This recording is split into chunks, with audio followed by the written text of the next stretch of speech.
Hello, my name is Benjamin Hart. I'm an American attorney and the Managing Director of Integrity Legal here in Bangkok, Thailand. As the title of this video suggests, we're discussing alcohol in Thailand.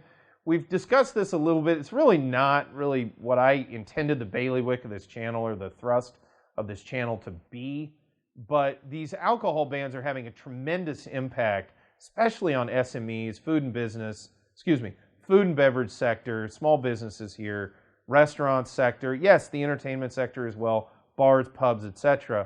You know, we've had this ongoing alcohol ban essentially since April of 2021, and let's be clear, we are now sitting here in October of 2021. And as I've discussed in other videos on this channel, I fail to see what the purpose of these alcohol bans is. I mean, I don't get it. We've done videos where I think the only other major country I've even heard of that tried to implement this is South Africa.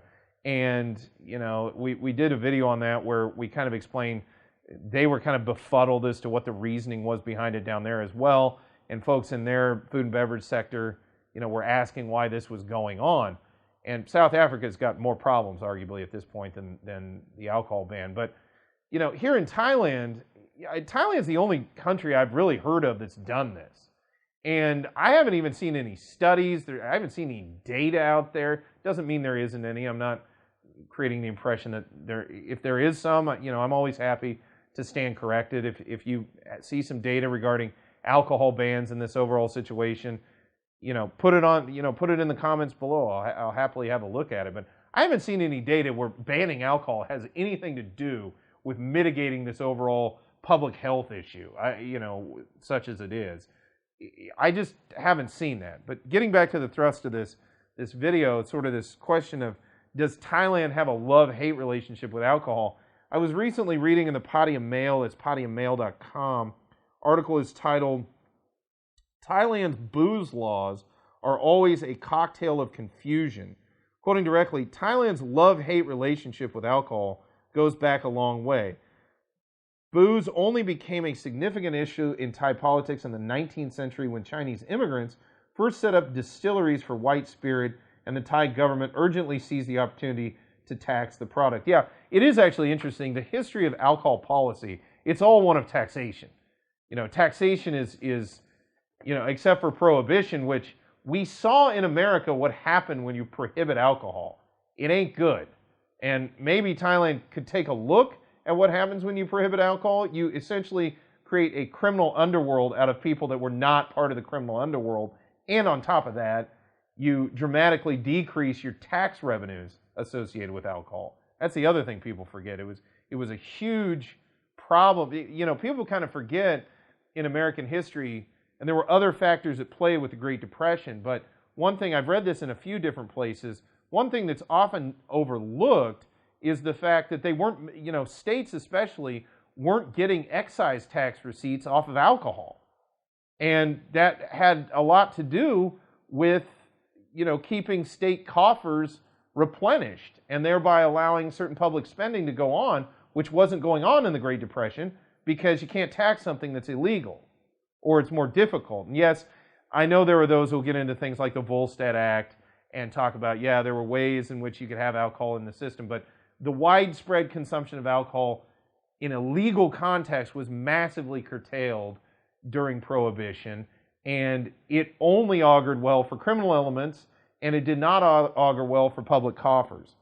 In any event, getting back to this, quoting further, this contradictory dualism between the traditional Buddhist dislike of alcohol and the state's love of cash is very deep in Thailand.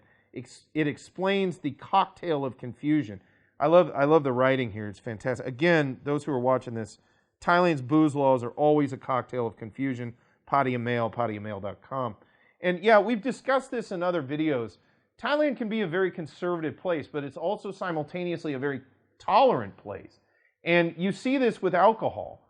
You know, Thailand being predominantly Buddhist, Buddhism frowns upon alcohol usage, quite frankly. And you could argue, going back to Prohibition, you know, Christianity frowned upon alcohol usage as well, or at least Protestant Christianity. But the long story short here is it's tolerant too. It's look, you know, Buddhists don't like or don't partake, but they're tolerant of those who do. And on top of it, it generates tax revenue. So again, there's a cost-benefit analysis that's done, and it sort of worked out. Quoting further, the post-coup military-backed government stepped up in the war on alcohol. In 2015, a forgotten law of 1972 was unwrapped to limit the sale of alcohol to 8 hours a day. A 2008 control ban on advertising was beefed up in 2020 when online booze sales and even delivery to homes were outlawed. At the same time, alcohol can be bought almost anywhere in the world,